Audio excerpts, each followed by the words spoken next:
ఈరోజు ప్రత్యేకమైన రోజు మనందరికీ తెలుసు కదా. హోలీ వీక్ అంటే పరిశుద్ధపు వారంలోని సోమవారం, మంగళవారం, ఇది బుధవారం. ఈ బుధవారంలోని నిజంగా దేవా, నేను మన ఎవరు ప్రకాశన్న చదివారు, ఎవరెవరి ఇంట్లో ఎవరెవరు వాక్యం చెప్పారు. నేను లెంట్ డేస్ ప్రేయర్ స్టార్టింగ్ అయినప్పటి నుండి కూడా ప్రార్థన చేసుకుంటున్నాను అన్నమాట. దేవా, హోలీ వీక్ అంటే చాలా పరిశుద్ధమైన తండ్రి, అది చెప్పాలి అంటే నీవు ఇష్టపడిన బిడ్డకు మాత్రమే నువ్వు ఆ యొక్క అవకాశం ఇస్తావు. ఇష్టం కాదండి, చాలా ఇష్టమైన వ్యక్తులకే ఇస్తారంట అని నేను కొన్ని వాక్యాల్లో విన్నానమాట. అట్లా దేవా, ఈ యొక్క సంఘానికి వచ్చి 18 సంవత్సరాలు అయింది ప్రభువా.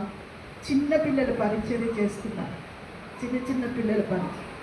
నీకు ఇష్టంగా ఈ 17 సంవత్సరాల్లో కూడా నువ్వు నన్ను ఎక్కువగా ప్రేమిస్తే దేవా, నేను ఈ యొక్క పరిశుద్ధపు వారాల్లో ఒక్కరోజు అవకాశం ఇవ్వయా అని ప్రార్థన చేసుకుంటూనే ఉన్నా. సండే ప్రకాశాన్ని నిలబడి చదివారు, చాలా బాధ అనిపించింది. ఇంటికి వెళ్ళారు. దేవా, అయితే ఒకటి కదా, అందరికీ అవకాశం ఇవ్వాలి.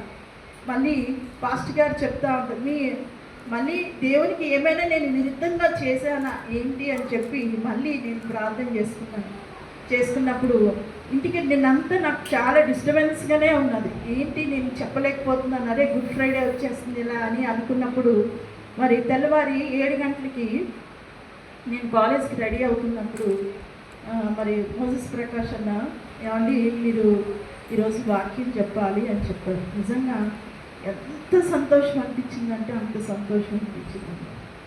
నిజంగా ఈ యొక్క పరిశుద్ధపు వారం, ఈ 40 రోజులు లేకపోతే ఈ 35 రోజులు, కొన్ని రోజులు ఎంత అదొక పార్ట్ అయితే, ఈ పరిశుద్ధపు వారాల్లో వాక్యం చెప్పడం సో బ్లెస్డ్ అని అనుకుంటున్నాను. మరి దేవుడు నన్ను ప్రేమించాడు అని చెప్పి నేను చాలా నమ్ముతున్నాను. కాబట్టి ఈరోజు వాక్యం ఇచ్చాడు. ఈరోజుని పరిశుద్ధపు వారపు పరిశుద్ధ బుధవారం. ఏంటండి పరిశుద్ధ? మీకు చెప్పాలి, నేను టీచర్ కదా. పరిశుద్ధ బుధవారం అనమాట. భస్మ బుధవారం ఒకటి ఉంటుంది, పరిశుద్ధపు బుధవారం ఒకటి ఉంటుంది. చూసారా దేవుడు ఎలా కనెక్ట్ చేశారో? భస్మ బుధవారంతో స్టార్ట్ అవుతుంది లెంట్ డేస్. నెక్స్ట్ ఈ పరిశుద్ధపు వారాల్లోని ఈ పరిశుద్ధపు, అక్కడ పిల్లలు చాలా డిస్టర్బ్ చేస్తున్నారు.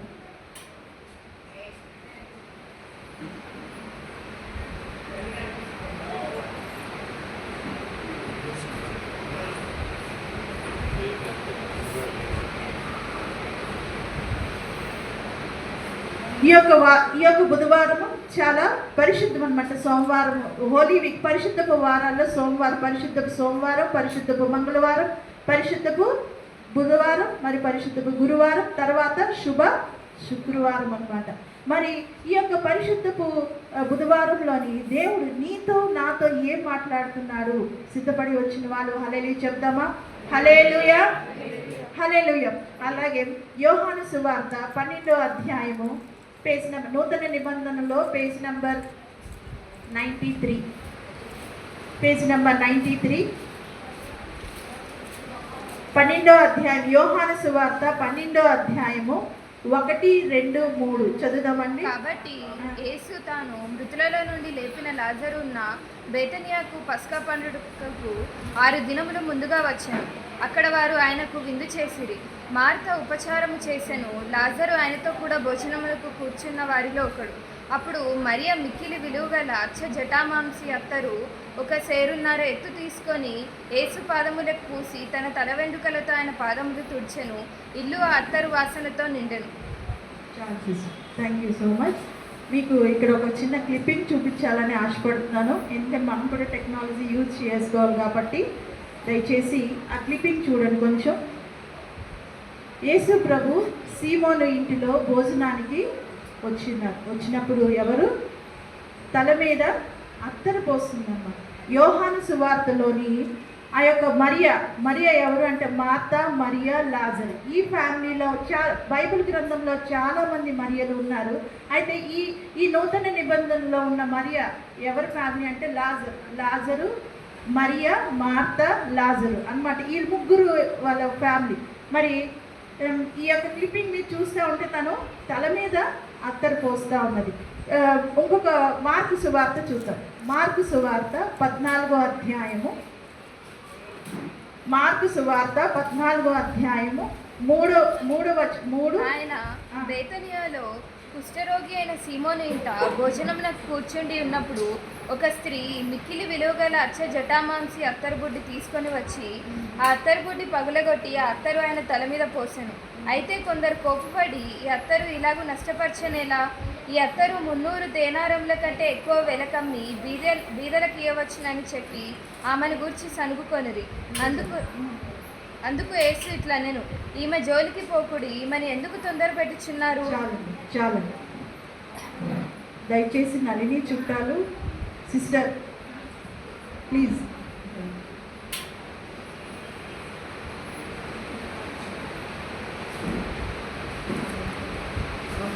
దయచేసి నన్ను క్షమించి నళిని, వాక్యం చెప్పినప్పుడు కొంచెం డిస్టర్బెన్స్ అయితే నాకు కొంచెం ఇబ్బందిగా ఉంటుంది. సో మీ యొక్క కుటుంబం ఎవరంటే మరియా, మార్తా, లాజరు. ఈ ముగ్గురికి మరి తల్లిదండ్రులు ఉన్నారో లేదో అయితే మనకు తెలియదు, కానీ బైబిల్లో కూడా లేదండి. బైబిల్లో వాళ్ళకి తల్లిదండ్రులు ఉన్నారో లేదో కూడా చెప్పలేదు, కాబట్టి నాకు కూడా అంతగా తెలియదు. అయితే మార్తా, మరియా, లాజరు వీళ్ళు ముగ్గురు ఏంటంటే బేతేనియా గ్రామంలోనే ఉంటారన్నమాట. అయితే జీసస్కి, యేసు ప్రభుకి ఈ ఫ్యామిలీ అంటే చాలా ఇష్టం అనమాట. ఆ బేతేనియా ఆ ఊర్లోకి వచ్చేటప్పుడు ఫస్ట్ ఎవరింటికి వెళ్తారండి? ఈ మార్తా, మరియా, లాజరు వాళ్ళ ఇంటికి మాత్రమే వెళ్తారు. మరి అదే మార్తా, మరియా, లాజరు వాళ్ళ ఇంటికి వెళ్తారు. కానీ ఆ రోజు ఏమైందంటే పరిశుద్ధపు బుధవారం రోజు ఎవరింటికి జీసస్ వెళ్ళారు అంటే వాళ్ళింటికి వెళ్ళలేదండి. వాళ్ళింటికి వెళ్ళలేదు. ఎవరింటికి వెళ్ళారు చూడండి. మార్కు సువార్త 14:3 ఎవరింటికి వెళ్ళారు? బేతనియాలోని కుష్ఠరోగి అయిన సీమోను ఇంటికి వెళ్ళాడు అనమాట. వాళ్ళింటికి వెళ్ళలేదు. మార్తా, మరియా వాళ్ళింటికి అయితే వెళ్ళలేదు. కానీ ఆ యొక్క పరిశుద్ధపు బుధవారం రోజు యేసు ప్రభు తన శిష్యులతో సీమోను వాళ్ళ ఇంటికి వెళ్ళారు. అంటే నళిని వాళ్ళు ఈరోజు ప్రార్థన పెట్టుకున్నారు కనుక మనందరం కూడా వాళ్ళ ఇంటి అంటే వాళ్ళ ఇల్లు అక్కడ కొంచెం ఇబ్బందిగా ఉన్నది కాబట్టి ఇదే వాళ్ళ ఇల్లు. వాళ్ళ ఇంటికి మనందరం ఎలా అయితే మన పిల్లలతో ఎలా అయితే వచ్చిన్నామో ఆ రోజుల్లోని మరి యేసు ప్రభు తన శిష్యులతో ఎవరింటికి వెళ్ళారండి? సీమోను. మామూలు సీమోను కాదండి. కొన్ని కుష్ఠ రోగి అయి ఉన్న సీమోను వాళ్ళ ఇంటికి వెళ్ళారు. నిజంగా దేవుడు ఎలాంటి వారినైనా ఇష్టపడే దేవుడు మనకి. మరి ఆ ఇంటికి వెళ్ళినప్పుడు అమ్మ ఎప్పుడు మా ఇంటికే వచ్చేవారు కదా, అరే ఈరోజు ఏంటి జీసస్ వాళ్ళ ఇంటికి, నేను పోను బాయ్, ఎప్పుడు మా ఇంటికి వచ్చేవారు, ఫస్ట్ మా ఇంటికి రావాలి, ఈ అడ్డ నాది. జీసస్ ఫస్ట్ ఎప్పుడు వచ్చినా ఎక్కడికి రావాలి? ఫస్ట్ మా ఇంటికి వచ్చాక వాళ్ళ ఇంటికి వెళ్ళాలి. కానీ ఇక్కడేంటి వాళ్ళ ఇంటికి వెళ్ళిపోతున్నారు జీసస్. దేవుడు ఈ ప్రభువు అందరికీ ప్రభు, నీ ఒక్కరికే ప్రభువు కాదు, నా ఒక్కరి దానికే ప్రభువు కాదు, ప్రపంచంలో ఉన్న వాళ్ళందరికీ కూడా యేసు ప్రభు అన్నమాట. అందుకే ఆ సీమోను ఆ కుష్ఠరోగి అయిన సీమోను ఏం చేశాడు అంటే జీసస్ని ఆహ్వానించాడు. మరి మన యొక్క క్రైస్ట్ చర్చ్, నిజంగా మన క్రైస్ట్ చర్చ్ బట్టి నేను చాలా సంతోషపడుతున్నాను. ఎందుకంటే పాస్టర్ గారి యొక్క ఆశ ఏంటంటే 40 దినాలలో కూడా 40 ఫ్యామిలీస్ ప్రార్థన పెట్టుకోవాలి, ఆ ఫ్యామిలీస్ మంచిగా దీవించబడాలని తన ఆశ. మరి అందుకే కదా మరి ఎవరికైతే ఇంకొక ఆప్షన్, ఎవరికైతే ఇంట్లో పెట్టుకోవడానికి వీలు లేకుండా ఉంటుందో చర్చ్లో పెట్టుకోవడానికి కూడా అవకాశం ఉంది. మరి ఇక్కడ ఈరోజు ఈ పరిశుద్ధపు వారంలోని బుధవారం రోజు చూసుకుంటే ఒక కుష్ఠరోగి అయిన సీమోను వాళ్ళ ఇంట్లో ఏముంటుందండి? ఒకసారి ఊహించుకుందామా? రోగంతో ఉన్న వాళ్ళ ఇల్లు ఎలా ఉంటుంది? మా ఇల్లు అయితే కొంచెం సరిగా మంచిగా ఉండదు. నిజంగా ఇట్స్ ట్రూ. కుష్ఠరోగం కలిగిన సీమోను వాళ్ళ ఇంటికి యేసు ప్రభు వస్తున్నాడు. అంటే నీ ఇంటిని చూడరు, యేసు ప్రభు నీ హృదయాన్ని మాత్రమే చూస్తారన్నమాట. ఆయన పిలిచినప్పుడు, ఆయన శిష్యులతో వెళ్ళినప్పుడు ఈ మార్తా, మరియా, లాజరు ఎప్పుడు మా ఇంటికి వస్తారు కదా, వాళ్ళ ఇంటికి ఎందుకులే, చాలా దూరం, వాళ్ళ ఇల్లు చాలా దూరం, నెక్స్ట్ డే కూడా వెళ్ళొచ్చు కదా అని వాళ్ళు అనుకోలేదు. మరి యోహాను సువార్త 12వ అధ్యాయము చూడండి 2వ వచనం చదవండి. మార్త ఆ, చాలండి. అయితే ఆ ఫ్యామిలీలోని మార్త అని ఆమె ఉన్నది. ఆ మార్త ఏం చేసింది అంటే ఈ సీమోని ఇంటికి కూడా వెళ్ళింది అనమాట. అంటే వాళ్ళ ఇల్లు కాదు, వాళ్ళ ఊర్లోని ఇంకొక కుష్ఠరోగి అయిన సీమోను వాళ్ళ ఇంటికి వెళ్ళి అక్కడ ఏం చేసింది? మనలాగా కూర్చుందా? నా బైబిల్లో అయితే అలాగలేదు. మీ బైబిల్ ఏమని చూడండి. మార్త ఉపచారం చేసింది అనమాట. నిజంగా మార్త ఉపచారం చేసింది.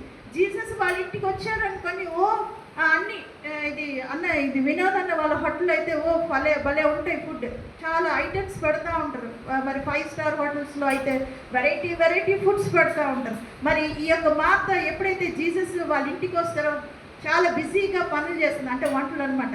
నిజంగా మన చర్చ్లో చూసుకుంటే ఎవరు ప్రేయర్ పెట్టుకొని వంటలు సరిగ్గా రాకపోతే మరి ఇక్కడికి వచ్చినప్పుడు మరి రూతక్క, మరి రాణి సిస్టరు, మరి రాధికా సిస్టరు, ఇప్పుడు కొత్తగా జోడీ అయిన ఎవరు మమత, వీళ్ళు నలుగురు ఏం చేస్తున్నారంటే డిఫరెంట్ ఐటమ్స్ చేస్తూ ఉన్నారు. అది కూడా ఒక పరిచర్యేనండి, అది కూడా ఒక పరిచర్య. ఈ మార్త చూస్తున్నప్పుడు సీమోను వాళ్ళ ఇంటికి వెళ్ళి మనమేంది ఒక బైబిల్ పట్టుకొని వెళ్ళిపో జీసస్ పక్కన కూర్చొని అయిపోయింది లైఫ్ జింగాల ఆయన చెప్తాడు, మనం వింటాం, వాళ్ళు పెడతారు, తిందాం, bye see you, God bless you అని వెళ్ళిపోలేదు. ఆ మార్త ఏం చేసిందంటే సీమోను కుష్ఠరోగి అయిన వాళ్ళ ఇంటికి వచ్చి ఏం చేసింది? ఉపచారం చేసిందంట. నిజంగా నీవు ఈరోజు దేవుడు ఈ పరిశుద్ధపు వారంలోని నీకు ఒక క్వశ్చన్, నాకు ఒక question. Just you are coming to the church, దేవుడు చర్చ్కి వచ్చేసి వెళ్ళిపోతున్నావా? దేవుడు నీకు ఒక పని అప్పగిస్తే ఆ పని నువ్వు చెయ్యు. దేవుడు ఒక్కొక్కరికి ఒక్కొక్క టాలెంట్ ఇస్తారు. ఒకరికి వంటలు బాగా వండడం, లేకపోతే చర్చిని బాగా శుభ్రం చేయడం, లేకపోతే వేరే ఒకరికి వాక్యం బాగా చెప్పడం, ఒకరికి పాటలు బాగా చెప్పడం, పాటలు బాగా పాడడం. ఈ విధంగా ఒక్కొక్కరికి ఒక్కొక్క తలాంతి ఇస్తూ ఉంటాడు దేవుడు. ఆ తలాంతిని నువ్వు ఉపయోగించుకోవాలి. మార్త చూడండి, మరి మార్త వాళ్ళ ఇంటికి వెళ్తే జీసస్ వాళ్ళ ఇంటికి వెళ్తే వాళ్ళ ఇంట్లో కూడా పనులు చేస్తుంది, వేరే వాళ్ళ ఇంటికి వెళ్ళినా కూడా అక్కడ కూడా పనిచేస్తూ ఉంది. Next come to the next point. అదే అధ్యాయంలోని యోహాను సువార్త 12వ అధ్యాయము.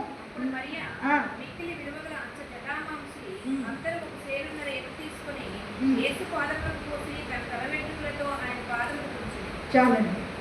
మరి వాళ్ళ అక్క కదండి, వాళ్ళ అక్క ఏం చేస్తుంది అంటే ఆమె మరి అక్కడ ఏం చేసిందంటే అత్తరు కదండి, మరియ మిక్కిలి విలువ గల సెంట్ బాటిల్, లేకపోతే అత్తరు అన్నమాట. నిజంగా యేసు ప్రభుకి ఎంతమంది శిష్యులు ఉన్నారండి? 12 మంది శిష్యులు. ఎప్పుడు కూడా ఆ యొక్క 12 మంది శిష్యులు కూడా ఎప్పుడు కూడా జీసస్తో వెళ్తూ ఉంటారు. జీసస్ గొప్ప కార్యాలు చేస్తూ ఉంటారు, అన్నీ చూస్తూ ఉంటున్నారు, అన్నీ చేస్తూ ఉంటున్నారు. ఈ యొక్క నూతన నిబంధనలో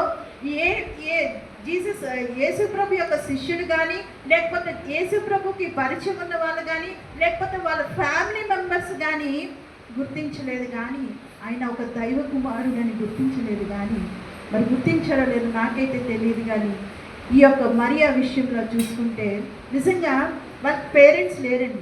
పేరెంట్స్ డాడీ ఉన్నారనుకోండి, ఏదైనా సంపాదించి ఇస్తారు, ఏదో పాకెట్ మనీ దాచుకుంటాం. లేకపోతే మమ్మీ ఉన్నదనుకోండి, ఆమె ఏదో బయటికి వెళ్ళి కష్టపడుతూ ఉంటుంది, ఆ యొక్క మనీని కొంచెం దాచుకుని ఉంటారు. కానీ ఈ యొక్క మరియా విషయంలో చూసుకుంటే యేసు ప్రభు కొరకు మరి నిజంగా ఫస్ట్ పాట ఆత్మ నడుపు. ఏంటి? ఆత్మ నడుపు. ఆమెకు ఒక ఆత్మ, దేవుని పరిశుద్ధాత్మ తనతో మాట్లాడుతూ ఉన్నది. పరిశుద్ధాత్మ తనతో మాట్లాడేది, ఇదిగో మీ ఇంట్లో ఉన్న ఈ యొక్క అత్తరబుడ్డి, మిక్కిలి విలువైన అత్తరబుడ్డి. దేవుడికి నువ్వు ఎప్పుడు ఏది ఇచ్చినా, దేవుడు అంటే యేసు ప్రభుకే కాదు, సంఘస్థులకి నువ్వు ఎవరికి ఏది ఇవ్వాలన్నా కూడా శ్రేష్టమైనది, మిక్కిలి శ్రేష్టమైనది నువ్వు ఇచ్చినప్పుడు దేవుడు నీకు మిక్కిలి శ్రేష్టమైనదే తిరిగి నీకు ఇస్తారు. నమ్మిన వాళ్ళు 2 చేతులు పైకెత్తి హల్లెలూయా చెప్దామా? హల్లెలూయా. మరి ఈ యొక్క విషయంలో చూసుకుంటే మరి ఆ మిక్కిలి విలువ గల అత్తరు పుట్టిని ఏం చేస్తుంది అంటే ఆత్మ నడిపిస్తుంది, ఆమెని పరిశుద్ధాత్మను నడిపిస్తుంది. నువ్వు ఉట్టిగా రావట్లేదు ఇక్కడికి, నీకు పరిశుద్ధాత్మ నీకు ప్రేరేపిస్తుంది. నేను చర్చ్కి వెళ్ళాలి అన్నప్పుడు ఎన్నో ఆటంకాలు వస్తూ ఉంటాయి, ఎన్నో ఇబ్బందులు వస్తాయి. సీఎం కూడా అన్ని కాల్స్ రావేమో, మనకు అన్ని కాల్స్ వస్తాయి. సీఎం కూడా అన్ని పనులు ఉండవేమో, మనకి అన్ని పనులు ఉంటాయి. నిజంగా లైఫ్లో మరి చిన్న చిన్న కుటుంబాలు కదండి, మరి పనులు చేసుకోవాలి కదా. మరి అంత పని ఉన్నప్పటికీ కూడా మనము ఈ యొక్క దేవుని యొక్క ఆత్మ నడిపింపు ద్వారానే ఈరోజు నీవు నేను ఇక్కడికి వచ్చాం కదండి. అలాగే ఈ యొక్క మరియ చూసుకుంటే, ఆ మరియ కూడా పరిశుద్ధాత్మ నడిపింపు అన్నమాట. నడిపింపుతో ఏం చేసిందండి, ఒక విలువైన అత్తరు బుడ్డి తీసుకొచ్చి బ్యాగ్లో పెట్టుకొని అందరికీ చూపించి మళ్ళీ పట్టుకెళ్ళిపోలేదు. బ్యాగ్ ఒకటి పట్టుకొస్తాం కదా, క్రిస్టియన్స్ వాళ్ళకి చాలా ఒక ఆమె క్రిస్టియన్ అనగానే ఈజీగా, లేకపోతే ఇంకా హెబ్రోన్ చర్చ్ వాళ్ళు చూసుకుంటే జెంట్స్ అండ్ ఆ లేడీ బ్రదర్స్ కానీ సిస్టర్కి ఒక పెద్ద సంచి వేసుకుంటారు. నేను ఇక చూడండి ఎంత విలువ, సీ బాల్ ఎంత మంచి, ఇట్స్ సో కాస్ట్లీ, చూడు నైస్గా చూడు, ఇది ఎంత కాస్ట్లీ తెలుసా. మా అక్కడ నుండి తీసుకొచ్చిన మళ్ళీ ఇలా కొన్ని నళిని సిస్టర్ చూడండి, మా బాబు ఈరోజు బర్త్డేకి ఎంత కాస్ట్లీ తీసుకొచ్చాను చూడండి అందరికీ చూపించి బ్యాగ్లో పెట్టుకుని వెళ్ళిపోతాం మనం అయితే. కానీ ఎప్పుడైతే ఆ యొక్క మరియాకి పరిశుద్ధాత్మ నడిపింపు కదండి, పరిశుద్ధాత్మ నడిపింపు ద్వారానే ఆ యొక్క మిక్కిలి విలువైన అత్తరుని ఏం చేసిందండి, ఓపెన్ చేసి ఏం చేసింది, అక్కడ క్లిప్పింగ్ చూపిస్తున్నారు కదండి, అదేంటండి, అది స్ప్రైట్ బాటిల్ చూడాలి ఒకసారి, గట్టిగా చెప్పండి. సెంట్ అంటే ఎవరికి ఇష్టం చెప్పండి, చేతులు పైకి ఎత్తండి. ఎవరికి ఇష్టం లేదు, అరే బాబు, ఓకే అందరికీ ఓకే, గాడ్ బ్లెస్ యూ. అత్తరు బుడ్డిని తీసుకొని వచ్చి సంచిలో పెట్టుకొని వెళ్ళిపోలేదు, కానీ అత్తరు బుడ్డిని నెక్స్ట్ క్లిప్పింగ్ చూసారండి, ఏం చేసిందంటే ఒక దాంట్లోనైతే తల మీద పోసి, ఆ క్లిప్పింగ్ తల మీద పోసినట్టుగా ఒక సువార్తలో ఉంది. ఇంకొక సువార్తలో ఎలా ఉందంటే కాళ్ళ మీద పోసి, మరి లేడీస్కి చాలా ఇష్టమైనది ఏంటి అంటే తల కదండి, వెంట్రుకలు అన్నమాట. మరి ఎంతో చక్కగా ఉంచుకుంటాం కదండి. ఎవడైనా తల మీద కొడితే మన అయిపోయినట్టే, జుట్టు పట్టిలా పీకాడంటే మన అయిపోయినట్టే. అంటే అంత విలువైనది అనమాట. అత్తరు ఎంతైతే విలువైనదో మరి తల వెంట్రుకలు కూడా అంత విలువైనది. ఒక స్త్రీకి ఘనతనిస్తాయి అన్నమాట. పెళ్లి చూపులప్పుడు బ్రదర్ చిన్నవా వాళ్ళు అనుకుంటారు ఏంటంటే పొడవైన జుట్టున్న అమ్మాయి కావాలనుకుంటారట. వాళ్ళు మ్యాచెస్ చూసుకోవాలన్నప్పుడు పొడవైన జుట్టు, సిల్కీ హెయిర్ ఉన్న పొడవైన, నాట్ బాబ్ కట్ అండి, నాట్ షార్ట్ కట్. వాళ్ళు అంటే నేను చూసాను, అంటే కొన్ని బుక్స్లో చదివాను, జెంట్స్కి బిఫోర్ మ్యారేజ్ చేసుకోవాలంటే పొడవైన జుట్టున్న అమ్మాయి కావాలని అనుకుంటారంట. మరి అవునా కాదో వాళ్ళే చెప్పాలి. అలాగా ఈ యొక్క మరియకి పొడవైన వెంట్రుకలు ఉంటే, ఆ వెంట్రుకలు ఎప్పుడైతే ఆ యొక్క అత్తరు బుడ్డిని తల మీద పోసింది, మరి తర్వాత యేసు పాదాల మీద పోసిందని. ఎందుకంటే యేసును ముట్టుకోవడానికి తనకి షీ హ్యాస్ నో రైట్స్. చిన్న ఫ్యామిలీ అండి, తల్లిదండ్రులు లేని ఫ్యామిలీ. దేవాది దేవుణ్ణి ముట్టుకోవడానికి నువ్వు వెళ్ళి మోదీ గారిని ఇలా టచ్ చేస్తావా? పోనీ మోదీ గారు అవసరం లేదు, మన కార్పొరేట్ గారిని వెళ్ళి టచ్ చేయగలమా? అందులో ఒక లేడీ అండి, జెంట్స్ అంటే వెళ్తారనుకోండి, ఒక లేడీ, ఒక ఉమెన్ ఏంటండి, నిజంగా తనకి అర్హత లేదండి. అందుకే ఆ యొక్క కుష్ఠరోగము కలిగిన సీమోని ఇంటిలోనికి వాళ్ళందరూ భోజనం చేస్తుంటే వెనకాతల భయపడి వెనక నుండి పోస్తుందండి. ముందు నుండి పోస్తుందా, వెనక నుండి పోస్తుందా? ఇంకో క్లిప్ ముందు చూపించి, వెనక నిలబడి పోస్తుందండి. అంటే తన దేవా, నన్ను ఎంతగానో ప్రేమిస్తున్నావు కదా, కానీ నిన్ను అంతగా నిన్ను టచ్ చేసే రైట్స్ అంటే అటువంటి నిన్ను టచ్ చేయడానికి నాకు అర్హత లేదేమో, అందుకని ఏం చేసిందంటే తల మీద ఇలా పోసింది. మరి అన్నిటికైనా నీచమైనది భాగం ఏంటి అంటే పాదాలు కదండి. అన్నిటికీ మేకప్ వేసుకుంటాం కదండి. ఇప్పుడు కాళ్ళు కూడా వేసుకుంటున్నారు లేదు కొంతమంది, నేను కూడా చూస్తూ ఉన్నాను, డిఫరెంట్ టైప్స్ ఆఫ్ నేమ్. కానీ ఎక్కువ ప్రిఫరెన్స్ మనం ఫేస్కి ఇచ్చిన ప్రిఫరెన్స్ కాళ్ళకి ఇవ్వం కదండి. కాళ్ళకి ఏ చెప్పులైనా వేసేసుకుంటాం, బురదలోకైనా చెప్పులు వేసుకుని వెళ్ళిపోతాం. అలా బురదలో తలబెడతామా? పెట్టం కదా. దేవా, నీ యొక్క తలని ముట్టుకోవడానికి నేను అర్హురాలిని కాను, నీ బాడీలో నీ చెయ్యి పట్టుకోవడానికి కూడా నేను అర్హురాలిని కాను ప్రభా. నువ్వు మా ఇంటికి వచ్చి భోజనం చేసినప్పటికీ కూడా, నువ్వు మమ్మల్ని ఎంతగా ప్రేమించినప్పటికీ కూడా దేవా నాకు అటువంటి అర్హత లేదు ప్రభా. జస్ట్ నీ పాదాలు ముట్టుకుంటాను ప్రభా. ఈ దేవుని పాదాలు ముట్టుకున్న స్త్రీ ఎవరు అంటే ఈ యొక్క మరియా. పాదాలు ముట్టుకోవడం కాదు, అన్ని hair style, different types of hair styles ఉంటాయి. అలాంటి హెయిర్ స్టైల్స్ ఏమి పెట్టుకోలేదు, ఆమె హెయిర్ క్లిప్స్ ఏమి పెట్టుకోలేదు. తల పోసుకుని ఆ యొక్క తన కురులతో పాదాలని తుడిచిందమ్మ. దేవుని ఎంతగా ప్రేమించుంటుందండి. 100% లవ్. అందులో కూడా ప్యూర్ లవ్ అండి. ప్యూర్ ఘీ అని అంటారు కదా, పుల్లారెడ్డి స్వీట్స్ ప్యూర్ ఘీ. ఇది ఏంటంటే ప్యూర్ లవ్ అన్నమాట. 100% లవ్. ఇందులో ఎటువంటి కల్మషం కూడా లేదు.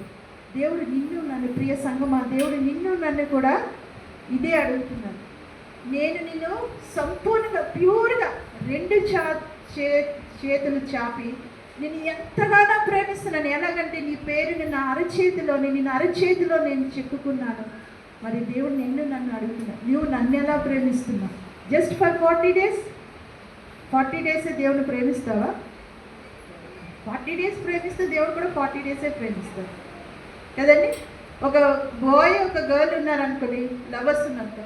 ఈమె ఆయనతో మాట్లాడితే ఈమెతో మాట్లాడి, ఈయన బంద్ చేస్తే ఆమె పిచ్చి అయిపోతుంది, లేకపోతే ఆయన బంద్ చేస్తే ఈయన పిచ్చి అయిపోతాడు కదండి. కానీ ఇక్కడ దేవుడు ఈరోజు క్వశ్చన్ అడుగుతున్నారు. ఏంటి అంటే, ఈ పరిశుద్ధపు వారంలోని దేవుని ఎంతగానో ప్రేమించిన ఒక స్త్రీ ఎవరు అంటే ఈ మరియా అన్నమాట. ఈ మరియా దేవుని యొక్క ఆ యొక్క అత్తరు పుట్టిన తల మీద పోయడం నా తర్వాత మిక్కిలి విలువ కలది. ఇంకా దాని కాస్ట్ ఆ రోజుల్లో చాలా ఎక్కువ రేటు, ఈ రోజుల్లో ఎక్కువగా ఉంటుంది. మరి పాదాల మీద కూడా పోసింది, తల వెంట్రుకలతో తుడిచింది కదండి. ఒక పాట ఉంటుంది మీకు తెలుసా? అలాగే అలా ఎందుకు ఆమె చేయగలిగింది అంటే, బందీ అయిపోయిందండి జీసస్ ప్రేమకి ఫిదా. యేసు ప్రేమకి ఫిదా అయిపోయింది. ఒక పాట పాడదామా? బందీనైపోయా నిలుము నీతేలాక, నా వల్ల కాదయా నిన్ను వీడియుండుట. బందీనైపోయా నిలుము నీతేలాక, నా వల్ల కాదయా నిన్ను వీడియుండుట. యేసయ్యా యేసయ్యా యేసయ్యా యేసయ్యా. చాలు, అంత బందీ అయిపోయిందనమాట. ఫిదా, మనం తెలంగాణ భాషలో చూసుకుంటే ఫిదా అయిపోయిందనమాట. ఫిదా అయిపోయి ఏం చేసిందండి? అత్తరు బుడ్డిని తీసుకొచ్చుకొని అయితే యేసుకి 12 మంది శిష్యులు ఉన్నారు కదండి. 12 మందిలో ఒక శిష్యుడు ఏంటంటే, ఆయన కూడా ఏం చేశాడంటే, ఆయనలో 12 మంది శిష్యుల్లో ఇంకొక శిష్యుడు ఎవరు అంటే యూదా, ఇస్కరియోతు యూదా. ఆయన ఏం చేశాడంటే, ఈమెని ప్రేమించింది గనుక ఏం చేసింది? అత్తరుతోనే తైలాభిషేకం చేసింది. కానీ ఈయన కూడా యేసు ప్రభుని ప్రేమించాడు, బాగా ప్రేమించాడు కనుక ఏం చేశాడో చూడండి. ఆయన శిష్యులలో ఒకడు, అనగా ఆయన అప్పగింపునయ్యే ఇస్కరియోతు యూదా, ఈ అత్తరెందుకు 300 దేనారములకు అమ్మి పేదలకు ఇయ్యలేదనెను. వాడు ఇలాగ చెప్పినది పేదల మీద శ్రద్ధ కలిగి కాదు గాని, వాడు దొంగ అయి ఉండి తన దగ్గర డబ్బు సంచి ఉండినందున అందులో వేయబడిన దొంగిలించు వచ్చిన కనుక అలాగ చెప్పు. ఇంకొకటి అండి చూద్దాము. యోహాను సువార్త 12వ అధ్యాయము 10వ వచనం చదువుతారు. అతనిని బట్టి యూదులలో అనేకులు తమ వారిని విడిచి యేసునందు విశ్వాసం ఉంచిరి గనుక ప్రధాన యాజకులు లాజరును కూడా చంపన ఆలోచన చేసిరి. ఓకే, ఇంకా ఇంకొక విషయం ఏంటి అంటే, మరి మరియా గురించి చెప్పాను కదండి, అలాగే లాజర్ను కూడా ఆ యూదులు ఏం చేశారంటే అండి, చంపడానికి చూశారు. ఇంకొకటి నేను చెప్పాను కదండి, యేసు ప్రభువుకి ఉన్న 12 మంది శిష్యుల్లోని ఆ యొక్క శిష్యుడు ఎవరండి? ఇస్కరియోతు యూదా. 14 మార్కు సువార్త 14, 10, 11 వచనాలు చదవండి. 12 మందిలో ఒకడు ఇస్కరియోతు యూదా, ప్రధాన చేతికి ఆయనను అప్పగింపవలని వారి ఎదుటకు పోగా వారు విని సంతోషించి వానికి ద్రవ్యమిత్రమని వాగ్దానం చేశారు కనుక వాడు ఆయనను అప్పగించుటకు తగిన సమయం కనిపెట్టుచుంది. చాలండి. మరి దేవునితో కొంచెం కాలం పరిచయం ఉన్న స్త్రీ అయితే ఆమె ఎంతగానో ప్రేమించి మరి తనని అభిషేకం చేసింది అత్తరుతో. మరి యేసుని ప్రేమించిన ఇంకొక శిష్యుడు అంటే ఇది కపటమైన ప్రేమ అంటారు.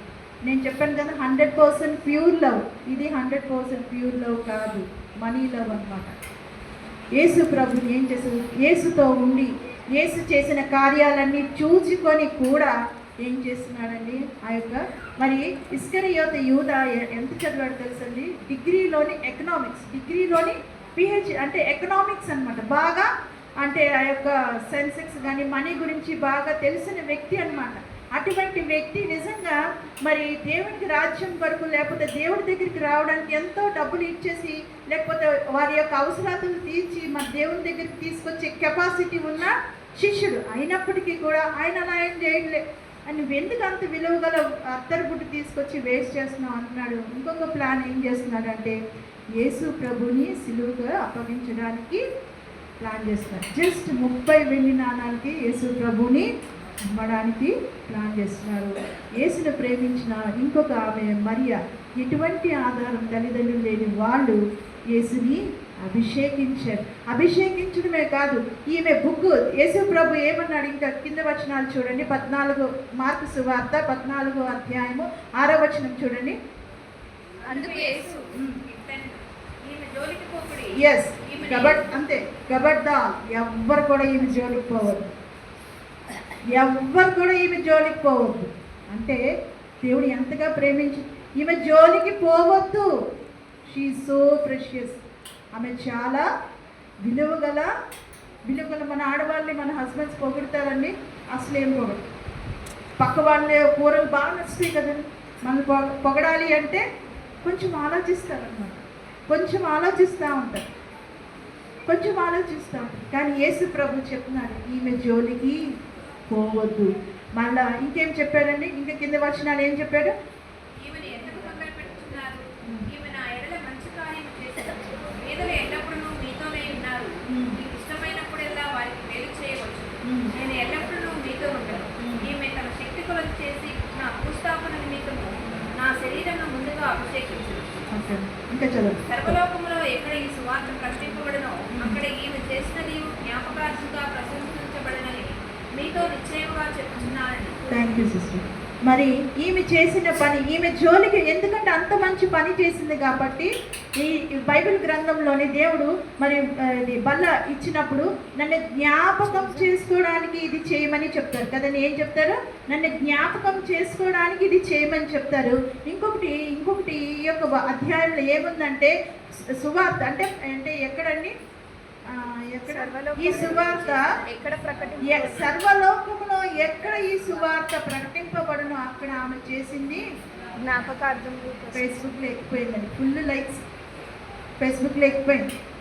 ఇంకా చెప్పాలంటే గిన్నెస్ బుక్లో ఎక్కిపోయిందండి ఆమె పేరు. చూడండి ఆమె చేసిన పని ఏంటి అంటే యేసు ప్రభు కొరకు తన దగ్గర తన శక్తికి మించింది. తన జాబ్ ఏం చేస్తుందో లేదంటే నాకైతే తెలియదు, కానీ తనకు శక్తికి మించిన కొలది అత్తరు గుడ్డు తీసుకొని వచ్చి యేసు ప్రభుని అభిషేకించింది.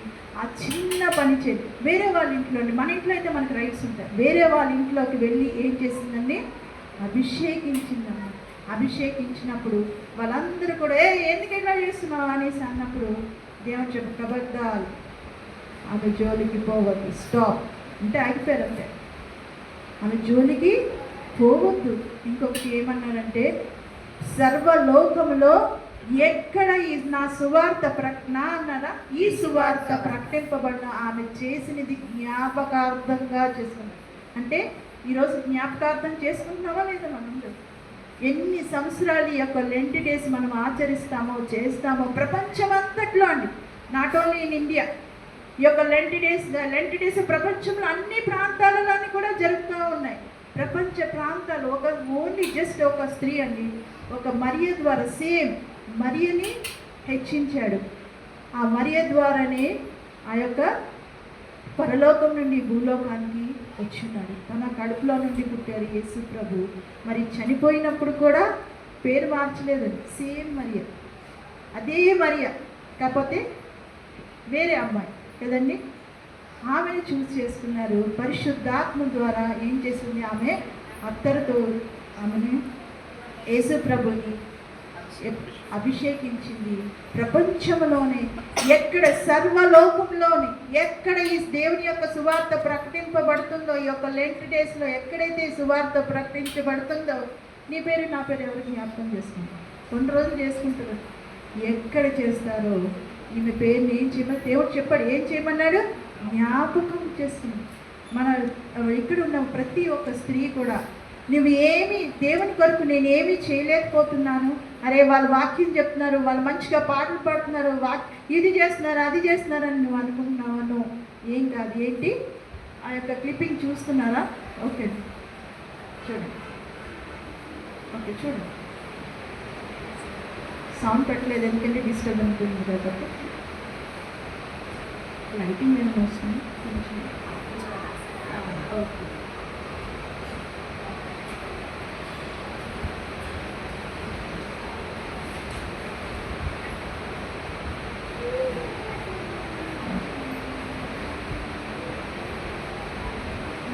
ఇలా చేసిందండి. జీసస్ చెప్తున్నారు ఆమె జోలికి పోవద్దు. అవి వాళ్ళు అంటారు, ఎందుకు అట్లా చేస్తున్నావు, అంత వేస్ట్ ఎందుకు చేస్తున్నావు అన్నప్పుడు శిష్యుడు, ఆయన యూదా గారు, ఇస్కరియోత యూదా గారు, మంచి డ్రెస్సులో ఉన్నాడు కదా ఆయన, ఇస్కరియోత యూదా. అది అప్పుడు ఏడుస్తూ ఉన్నాడు, చెప్తా ఉన్నది, ఏంటి దేవా నేను ఎందుకు పనికి రాను, నిన్ను ముట్టుకోవడానికి అర్హత లేదానికి నీ పాదాలని పట్టుకొని చేస్తున్నాను. Stop it. Thank you. So నీవు నేను కూడా మరి ఆ మరియలాగా దేవుని సన్నిధిలో లేకపోతే దేవుని పరిచర్యలో వాడబడాలి అనుకుంటే నీ దగ్గర ఉన్న విలువైనది మిక్కిలి విలువైనది దేవుని యొద్దకు తీసుకొనిరా. ఆనాడు ఎలా అయితే మరి దేవుని అభిషేకించిందో, ఆ అభిషేకించబడడం వల్ల ప్రపంచంలోనే ఆమె పేరు ఎలా అయితే జ్ఞాపకార్థం చేసుకుంటున్నామో, నీకు ఆ ఆశ, నా పేరు కూడా అందరూ కూడా జ్ఞాపకార్థం చేసుకోవాలి అని నీవు అనుకుంటే, లేకపోతే బ్రదర్స్ మీరు అనుకుంటే, ఒక చిన్న ప్రేయర్ చేసుకొని ముగిద్దాం. చిన్న ప్రేయర్ చేసుకుని దేవానికి వందనాలు, స్తుతులు, స్తోత్రం చెల్లించుకుంటున్నాను తండ్రి ప్రభా. ఈ యొక్క పరిశుద్ధపు బుధవారం రోజు ప్రభా నాయన మీరు వాక్యంతో మాట్లాడిన విధానం బట్టి నీకు వందనాలు చెల్లించుకుంటున్నాను తండ్రి. ఇక్కడ ఎవరైతే తీర్మానం చేసుకున్నారో నీ దగ్గరికి ఆ రోజు మరియ ఎలా అయితే మిక్కిలి విలువ గల అత్తరు గుడ్డిని తీసుకొని వచ్చి అభిషేకించిందో ప్రభా, నీ సన్నిధానానికి ప్రభా నాయన మేము కూడా నాయన ఎవరైతే తీర్మానం తీసుకున్నారో ప్రభా నాయన నీ సన్నిధికి మిక్కిలి విలువైన వస్తువులను తీసుకొని రావడానికి ప్రభా నాయన ఆ బిడ్డలకి ఆత్మ ద్వారా మీరు తెలియపరచమని నజరేయుని యేసు అతి పరిశుద్ధ నామంలో వేడుకుంటున్నాను తండ్రి. ఆమేన్. Once again thank you so much Nalini family, నాకు ఇచ్చిన అవకాశాన్ని బట్టి దేవునికి వందనాలు, మీకు కూడా వందనాలు. Thank you.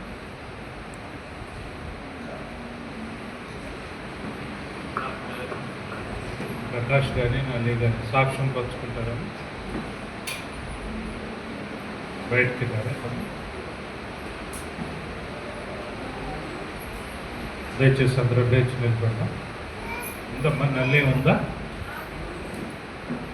సాక్ష్యం చెప్తారా? ఒక 2 నిమిషాలు కూర్చోండి. సాక్ష్యం ఒక చెప్తే లేకపోతే ముగింపు ప్రార్థన ఆశీర్వాదంతో సెలవు.